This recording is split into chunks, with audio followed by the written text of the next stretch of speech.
I spent 3 years on the border learning how to stay calm under pressure. I thought that training had prepared me for anything. It hadn't prepared me for the night Sarah went into labor 3 weeks early. And it definitely hadn't prepared me for the fact that, in the end, the calmest person in the entire house wasn't me. It was my 12-year-old son. My name is Ryan Mitchell, and this is the story of the night Jake proved he'd grown into exactly the kind of person this family needed, right when it mattered most. It had been an unremarkable Wednesday. Sarah was in her 34th week, tired but healthy, still working part-time from home while we finished setting up the nursery down the hall from Jake's room.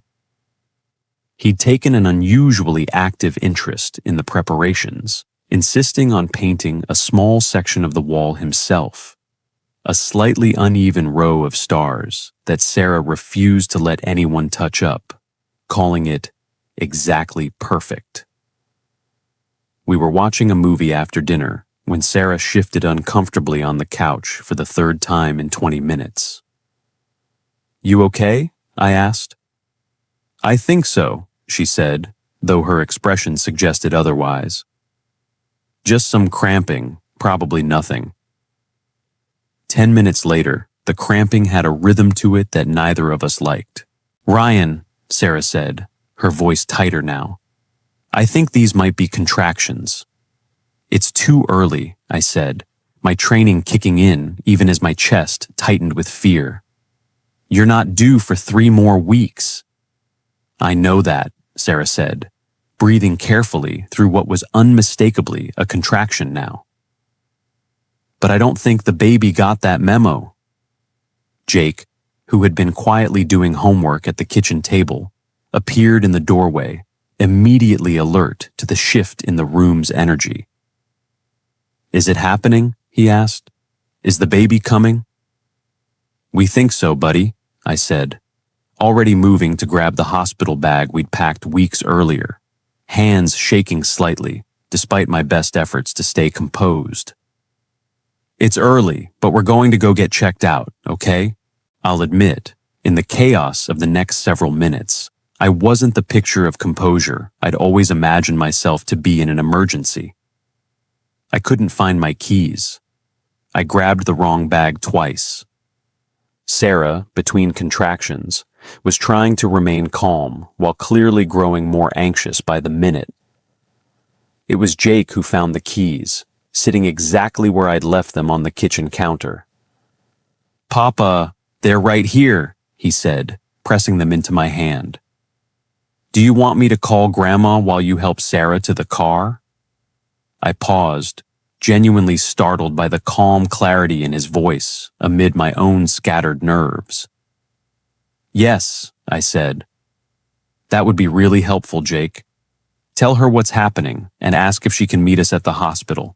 Jake sat in the back seat during the tense drive to the hospital, phone already pressed to his ear, relaying calm, clear information to my mother, despite the obvious nervousness underneath his voice.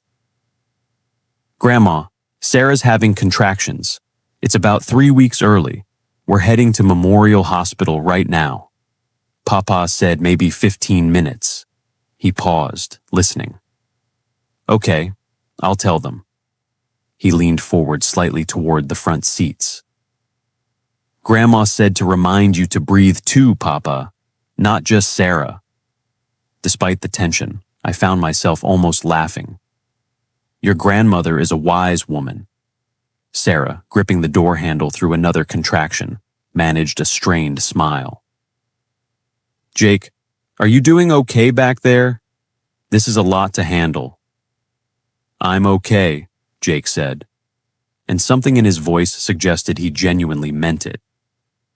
"Somebody has to keep track of things while you two are busy having a baby." We arrived to a flurry of nurses, wheelchairs, and rapid-fire questions. Sarah was whisked toward labor and delivery almost immediately, the early arrival warranting extra caution and monitoring. I hesitated in the hallway, torn between staying with Sarah and making sure Jake wasn't left alone, and frightened in an unfamiliar waiting room. "Go," Jake told me firmly, reading the conflict on my face immediately.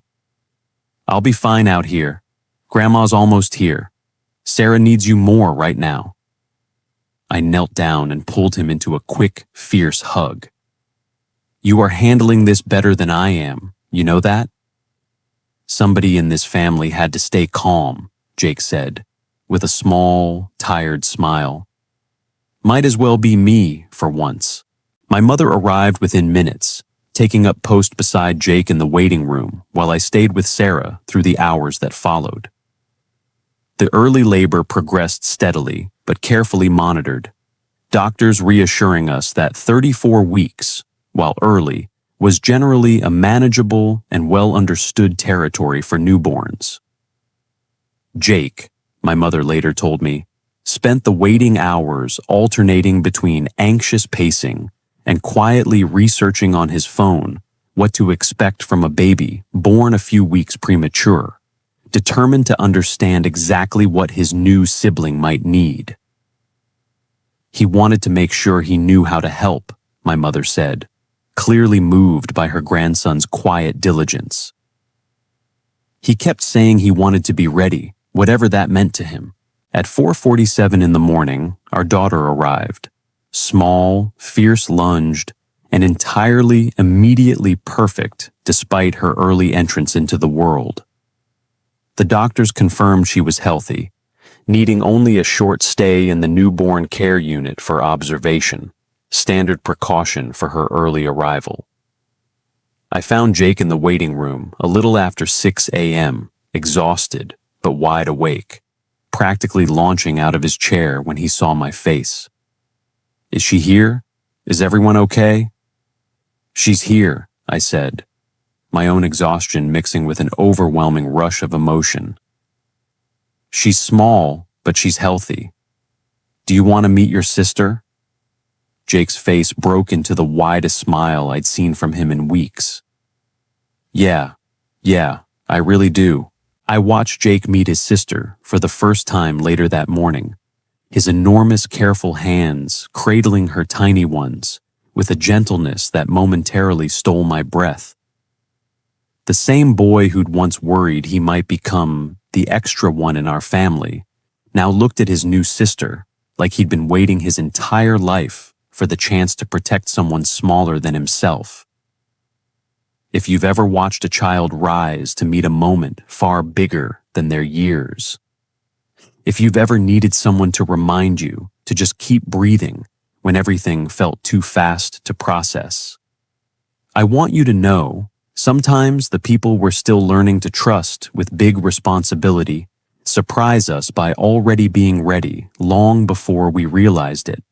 If this story moved you, let me know in the comments. And if you have a story of your own, share it below. It might just become our next episode. This is Silent Love, and this was a story about a big brother who was ready before any of us knew it.